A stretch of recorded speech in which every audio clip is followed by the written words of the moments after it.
Sir வணக்கம் எல்லாத்துக்கும்.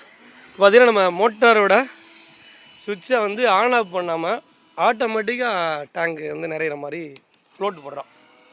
Float போட்டு கீழே வயர் கொண்டு போய் கேபிள் போடுறோம். கேபிள் போட்டு டேங்க்லேருந்து ஸ்டார்ட் வரை கொண்டு போய் கண்ட்ரோலர் வச்சு டேங்கில் தண்ணி ஃபில் ஆனால் ஆட்டோமேட்டிக்காக ஆஃப் ஆகிரும். தண்ணி குறைஞ்சோன்னே ஆட்டோமேட்டிக்காக ஆன் ஆகிக்கிறோம்.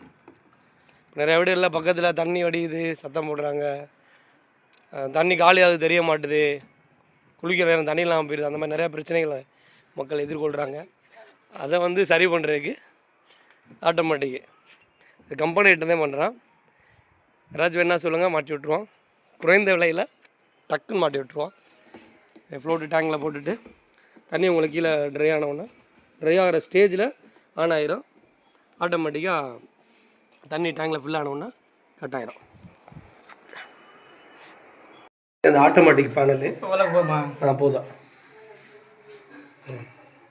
இல்லைம்மா மேனுவலாகவும் செட் பண்ணி வச்சுக்கலாம். டைம் உங்களுக்கு ஒரு 10 நிமிஷம் ஒன்றுன்னா 10 நிமிஷம் மட்டும் இதை செட் பண்ணி வச்சுக்கலாம்.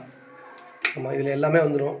மோட்ரு எவ்வளோ லோடு எடுக்குது, ஓடுதா ஓடலையா, கரண்ட்டு கம்மியாக வந்தால் எடுக்காது, கரண்ட் கூட வந்தாலும் கட் ஆகிரும்.